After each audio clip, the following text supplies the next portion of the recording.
19वां अध्याय किम पुरुष और भारतवर्ष का वर्णन।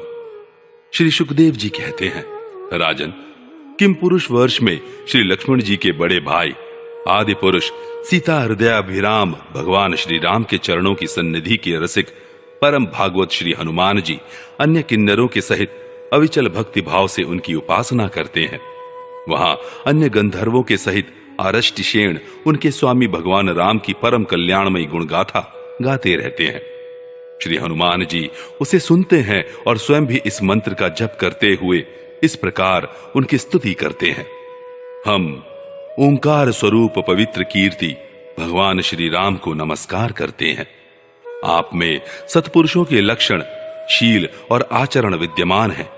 आप बड़े ही संयत चित्त, लोकाराधन तत्पर, साधुता की परीक्षा के लिए कसौटी के समान और अत्यंत ब्राह्मण भक्त हैं। ऐसे महापुरुष महाराजा राम को हमारा पुनः पुनः प्रणाम है। भगवान, आप विशुद्ध बोध स्वरूप, अद्वितीय, अपने स्वरूप के प्रकाश से गुणों के कार्य रूप जागृदादि संपूर्ण अवस्थाओं का निराश करने वाले सर्वांतरात्मा, परम शांत, शुद्ध बुद्धि से ग्रहण किए जाने योग्य, नाम रूप से रहित और अहंकार शून्य है। मैं आपकी शरण में हूं। प्रभु, आपका मनुष्य अवतार केवल राक्षसों के वध के लिए ही नहीं है। इसका मुख्य उद्देश्य तो मनुष्यों को शिक्षा देना है। अन्यथा अपने स्वरूप में ही रमण करने वाले साक्षात जगदात्मा जगदीश्वर को सीता जी के वियोग में इतना दुख कैसे हो सकता था। आप धीर पुरुषों के आत्मा और प्रियतम भगवान वासुदेव हैं। त्रिलोकी की किसी भी वस्तु में आपकी आसक्ति नहीं है। आप न तो सीता जी के लिए मोह को ही प्राप्त हो सकते हैं और न लक्ष्मण जी का त्याग ही कर सकते हैं। यह व्यापार केवल लोक शिक्षा के लिए ही है। लक्ष्मणाग्रज, उत्तम कुल में जन्म, सुंदरता, वाक चातुरी, बुद्धि और श्रेष्ठ योनि, इनमें से कोई भी गुण आपकी प्रसन्नता का कारण नहीं हो सकता। यह बात दिखाने के लिए ही अपने इन सब गुणों से रहित हम वनवासी वानरों से मित्रता की है। देवता, असुर, वानर अथवा मनुष्य कोई भी हो, उसे सब प्रकार से श्री राम रूप आपका ही भजन करना चाहिए, क्योंकि आप नर रूप में साक्षात श्री हरि ही हैं और थोड़े किए को भी बहुत अधिक मानते हैं।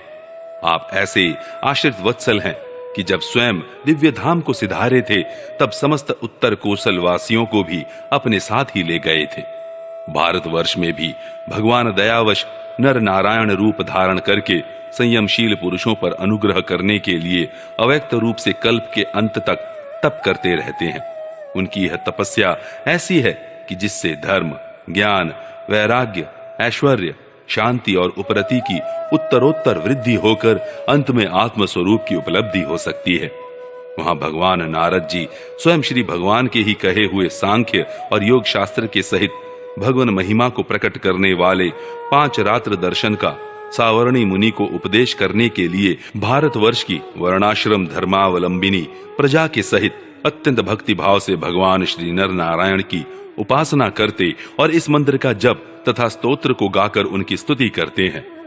ओंकार स्वरूप, अहंकार से रहित, निर्धनों के धन, शांत स्वभाव ऋषि प्रवर भगवान नर नारायण को नमस्कार है। वे परम हंसों के परम गुरु और आत्मा रामों के अधीश्वर हैं। उन्हें बार बार नमस्कार है।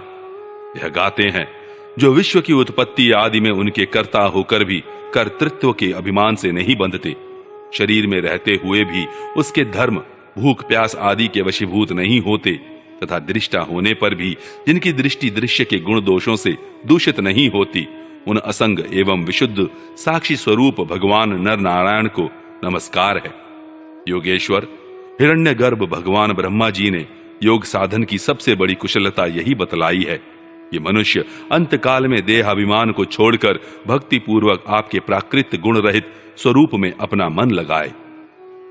लौकिक और पारलौकिक भोगों के लालची मूढ़ पुरुष जैसे पुत्र, स्त्री और धन की चिंता करके मौत से डरते हैं, उसी प्रकार यदि विद्वान को भी इस निंदनीय शरीर के छूटने का भय ही बना रहा, तो उसका ज्ञान प्राप्ति के लिए किया हुआ सारा प्रयत्न केवल श्रम ही है।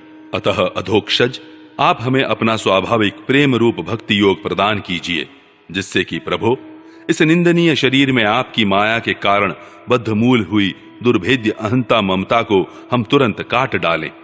राजन, इस भारतवर्ष में भी बहुत से पर्वत और नदियां हैं, जैसे मलय, मंगलप्रस्थ, मैनाक, त्रिकूट, ऋषभ, कूटक, कोल्लक, सहय, देवगिरी, ऋष्यमूक, श्रीशैल, वेंकट, महेंद्र, वारिधार, विंध्य, शुक्तिमान, ऋक्षगिरी, पारियात्र, द्रोण, चित्रकूट, गोवर्धन, रैवतक, ककुब, नील, गोकामुख, इंद्रकील और कामगिरी आदि।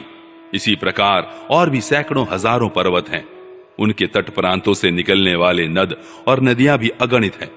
ये नदियां अपने नामों से ही जीव को पवित्र कर देती हैं और भारतीय प्रजा इन्हीं के जल में स्नान आदि करती हैं।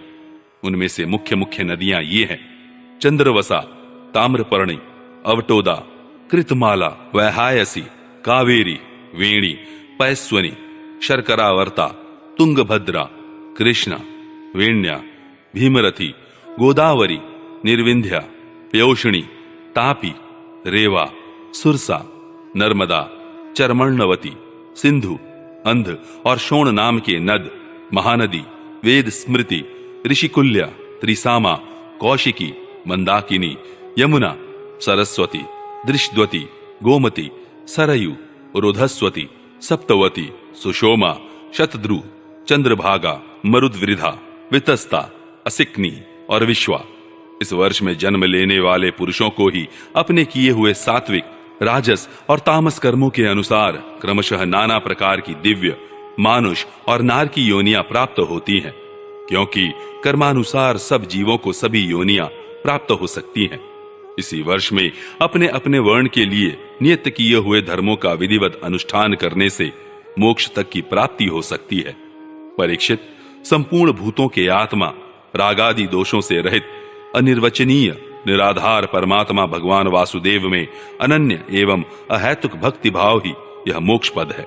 यह भक्ति भाव तभी प्राप्त होता है जब अनेक प्रकार की गतियों को प्रकट करने वाली अविद्या रूप हृदय की ग्रंथि कट जाने पर भगवान के प्रेमी भक्तों का संग मिलता है।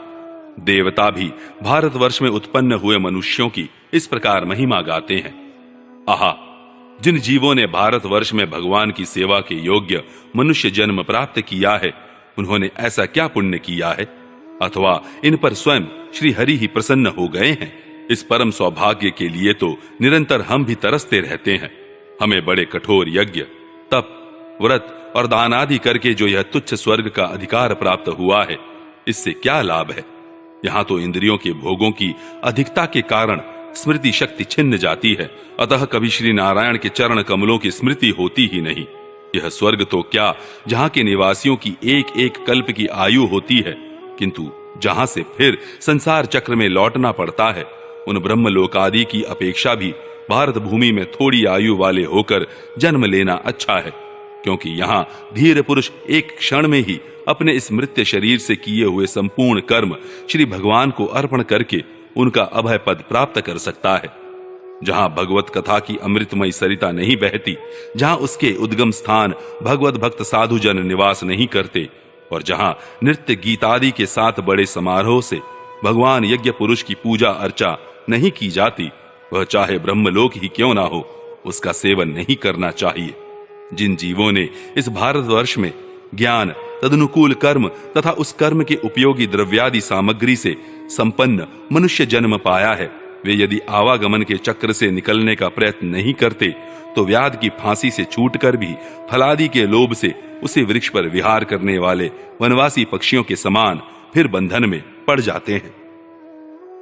अहो, इन भारतवासियों का कैसा सौभाग्य है जब ये यज्ञ में भिन्न भिन्न देवताओं के उद्देश्य से अलग अलग भाग रखकर विधि, मंत्र और द्रव्यादि के योग से श्रद्धा पूर्वक उन्हें हवि प्रदान करते हैं।